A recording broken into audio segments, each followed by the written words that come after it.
Locked On Podcast Network and Odyssey present Locked On Sports Today.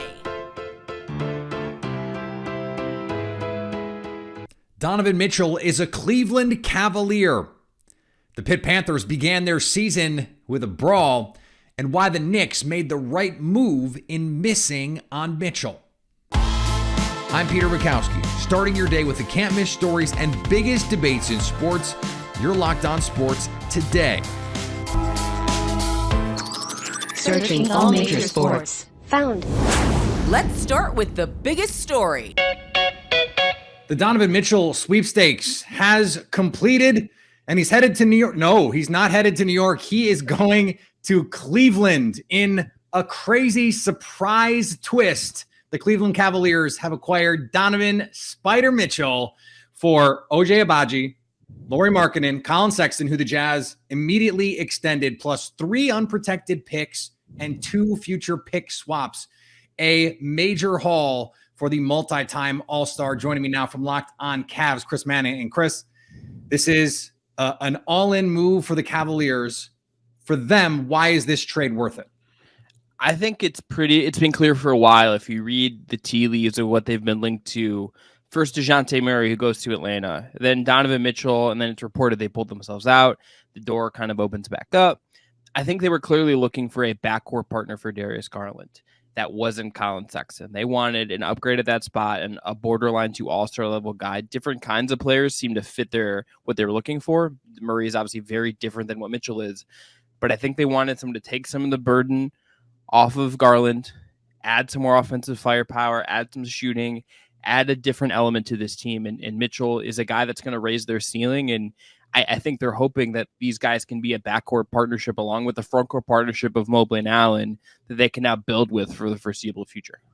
I think you can make the case that with Jared Allen and Evan Mobley manning that back line, that this is the best case scenario for a backcourt that is Darius Garland and Donovan Mitchell, which defensively is not going to be an elite group. At least that's not what we've seen so far in their respective careers. So in that way, this makes a ton of sense. Is there anything that makes you go, I don't know about, like, what is the piece that would give you pause, if anything?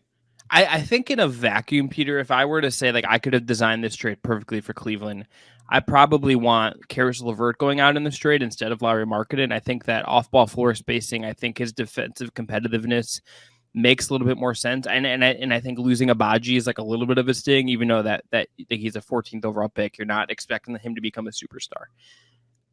I think the defensive thing is the thing you're worried about. We have seen Donovan Mitchell in the playoffs just get put into a just constant cycle of being attacked.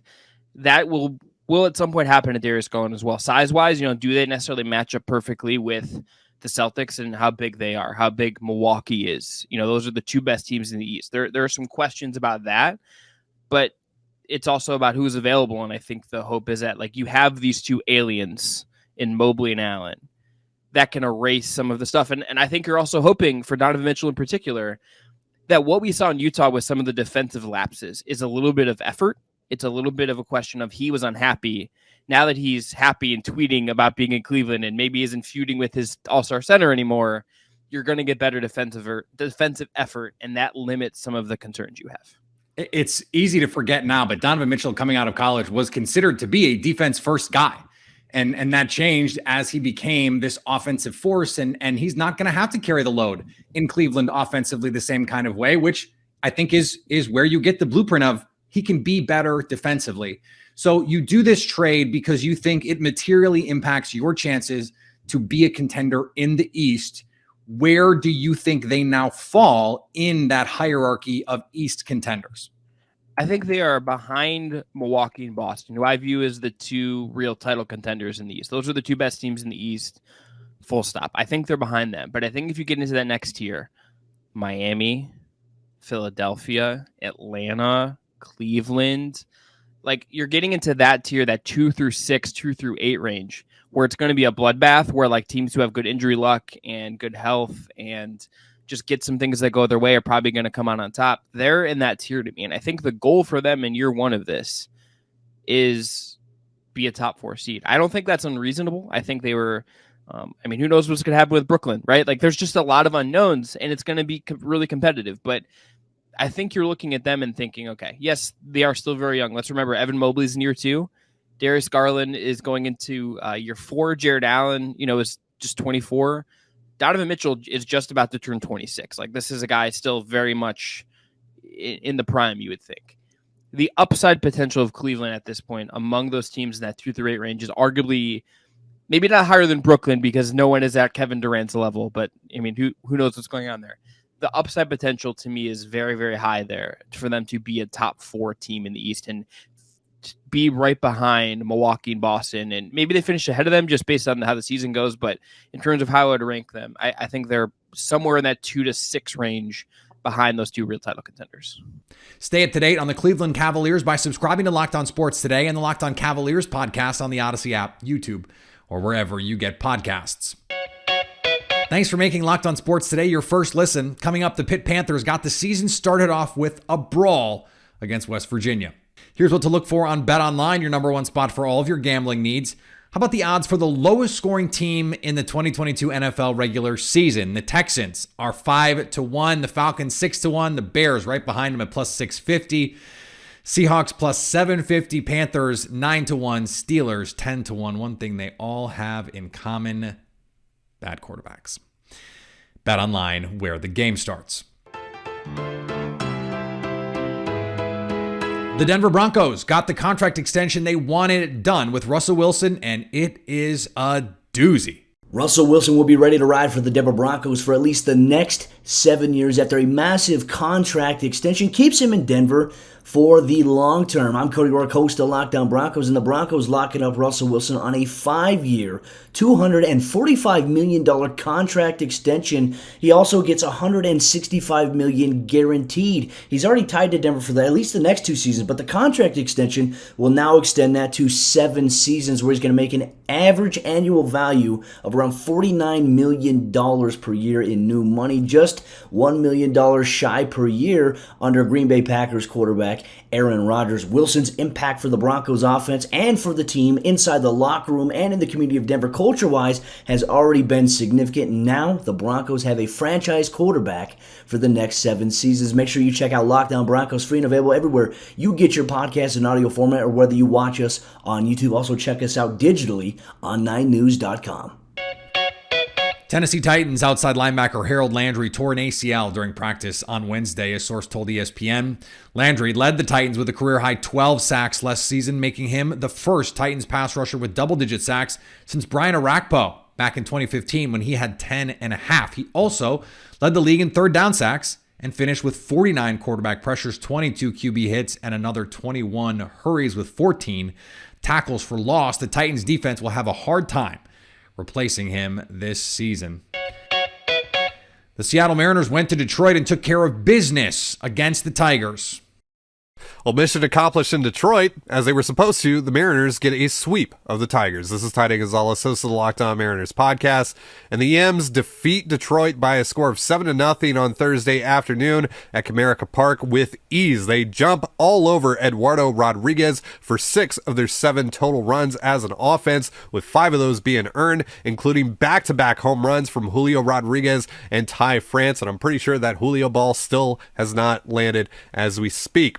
Logan Gilbert goes 6 strong innings, strikes out 9, walks just 1, and gives up just 2 hits. Now, some of that, of course, is, the product of facing a Tigers offense, the worst offense in Major League Baseball, but Gilbert looked very good today. And then big congratulations to Matthew Boyd, who makes his Mariners debut for his childhood team and goes 1-2-3 with a trio of groundouts in his first outing as an M. We will be talking about this game more on the Locked On Mariners post-game show. Be sure to join us on YouTube or wherever you get your podcasts. See you then. And clinging to slim playoff hopes, the Chicago White Sox got a desperately needed series victory over the KC Royals. The Chicago White Sox took care of business on Thursday afternoon, beating the Kansas City Royals 7-1 on the South Side. Hey, I'm Nick Morawski from Locked On White Sox. Johnny Cueto bounced back and gave the White Sox an outstanding performance. The bullpen for the Sox was also fantastic. White Sox hit multiple home runs in the game and won a series for the first time in a long time. No time for rest as the Minnesota Twins are in town for 3 games starting Friday night. For more, tune in to Locked On White Sox. For the 105th time, West Virginia took on Pitt in the backyard brawl, and it was a heck of a fight. A 38-31 thriller, a pick six in the final minutes, and a 4th down stop on a play that needed to be overturned on review. This was a wild game. Joining me now from Locked On Pitt, Nick Farabaugh. And Nick, this is a Pittsburgh team that comes in with real expectations. They are 17th in the polls right now. Some expectations that they can make some noise this season. What did we learn about Pittsburgh in this rivalry spot in a raucous atmosphere? Well, I think they still have that winning gene to them, and I think that you saw that. They had that last year, and this is a team with a lot of experience, and when it gets tough in those nitty-gritty moments, they have veterans that know what to do. And you saw Servassier Dennis, who's a senior linebacker for them, and John Morgan, a senior defensive end, 2 guys that made really key plays. Jared Wayne, the wide receiver, he's their senior leader. He made a lot of key plays. Even Keaton Slovis, right? A senior, he didn't have a great game today, and that's another thing you learned is that Keaton Slovis might be a little bit of an issue, but Keaton Slovis did come up big when they needed him to, and there is something to be said about that when the times get tough, if you make the play, you make the play. And so this is a Pitt team that obviously has flaws to them, and then they're still feeling out their offense, and it's like a new offense. It's not Kenny Pickett, Jordan Addison anymore. It's Keaton Slovis, Rodney Hammond, and Kanade Mumfield, and all these other names that are coming into it. But you learned a lot about this team's grit, this experience, and their winning culture. And I think that's the big thing that you take away is when the moments get tough, Pitt still has that gene in them, so don't count them out in a close game.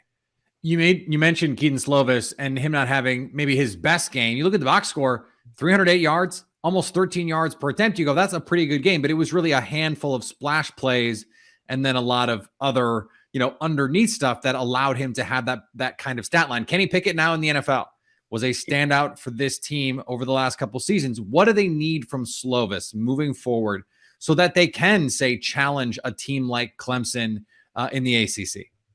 Yeah, well, in that second, third, fourth quarter, you start to see Pitt run the football a little bit better.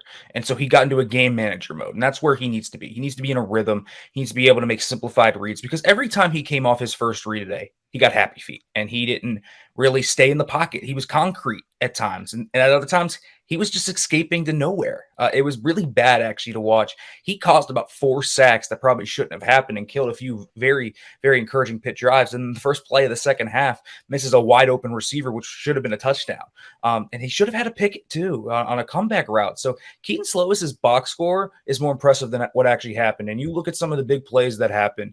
The 64-yard RPO to Jared Wayne. Wayne had a huge after the catchability there. A Banny Kansas touchdown, that was mostly him. Hammond's big catch down the sideline. Like you look at all these big plays that they had, and a lot of it was actually the receivers just doing stuff after the play, and that's where Pitt's strength is. So get Keaton Slovis into a role where he can just go boom, boom, boom, boom, boom, simplify the reads for him. Don't make him go off his first read, his second, third, fourth. He hasn't proven he can do that even at USC. That was very consistent at USC. He could not go from 1, 2 to 3 and hit the backside dig, whatever, something like that. And he didn't do that tonight either. But when you kept things simple for him, I thought he looked like a really good quarterback, and he has the arm to do it.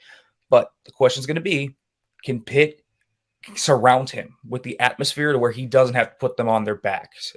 Because if he has to carry this team, I don't think that they go very far. The defensive front, in particular, this defensive line, was supposed to be one of the strengths of this team. They gave up 31 on defense in this game. How concerned are you for this defense right now, which was supposed to be, as I said, one of the real strengths of this team? Well, listen, you're going to give up explosive plays in the Pat Narduzzi scheme because you play cover 0 quarters the entire time. So your corners are on islands. So when you have a guy like Bryce Ford-Wheaton who goes off for West Virginia, that's not a surprise. But what was a surprise was the running game for West Virginia, just absolutely bullying Pitt. Pitt allowed 6 explosive runs today, and they allowed over 6 yards per carry. That's just not acceptable for a Pat Narduzzi scheme that when you play cover 0 quarters, what are you trying to do? You're trying to stop the run. That's the reason why you play that. And the front, that D line, the linebackers, that's the one thing about this front that you don't know. The young outside linebackers, I think, struggled a little bit today.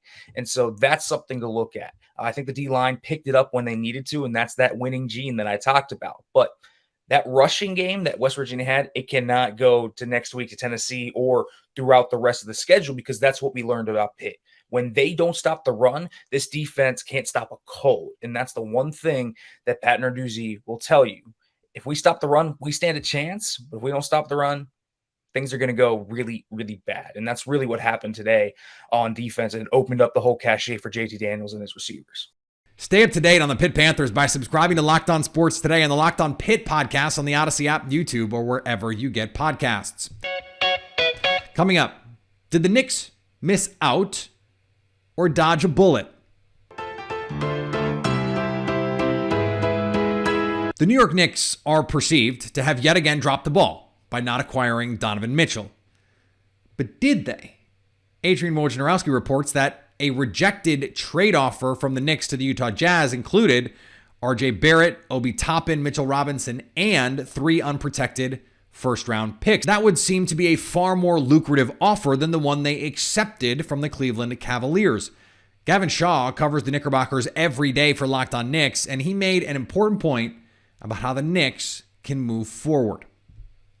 Hey, what's up, guys? This is Gavin Shaw of the Locked On Knicks podcast, and it is official. Donovan Mitchell will not be a New York Knick. He is instead headed to the Cleveland Cavaliers, and as a Knicks fan, you can look at this one of two ways. Either the front office failed to acquire a star in his prime who professed a desire to be a New York Knick, or they showed a rare prudence that has by and large been absent over the past 20 years in not overpaying for a player who is not a top 15 talent in the NBA. What is inarguable is what the Knicks have to do going forward, and that is prioritize their young talent. Emmanuel Quickley, Quentin Grimes, and Obi Toppin, 3 guys they failed to give a significant enough responsibility and minutes to a season ago, are now the tentpoles of this franchise. There are reports from the New York Post's Mark Berman that the Knicks refused to include Grimes in the trade. If these guys really were deal breakers, the Knicks have to actually treat them that way and let them play 30-plus minutes a game, work through the kinks, and become the future of this Knicks team. But that's it for now. Until next time, Gavin Shaw, Locked On Knicks.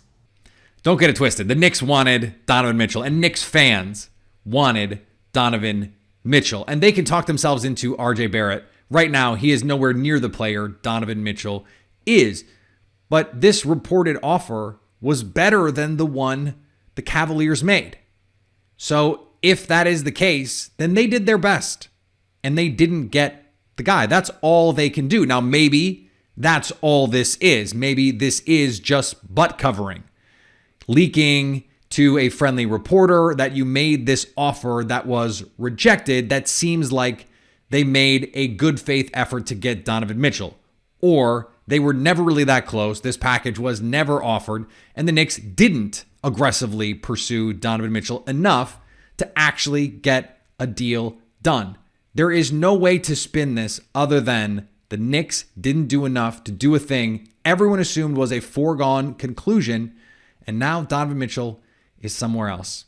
This was another Knicks miss. UConn star Paige Beckers, the 2020-2021 Women's College Basketball National Player of the Year, said Thursday that while she will be age eligible to declare for the 23 WNBA draft, she will return to the Huskies for the 23-24 season, despite being sidelined this upcoming season with an ACL. "I'm not leaving. That is not in question," Beckers told reporters on Thursday in her first media appearance since her August injury. Paige Beckers going full Leo in The Wolf of Wall Street. You love to see it. Thanks for making Locked On Sports Today your first listen. Now go find your favorite team's Locked On podcast and make them your second listen. Coming up Monday, who had the best first week of the college football season? So at least until tomorrow, stay Locked On Sports Today. Locked On Podcast Network and Odyssey present Locked On Sports Today.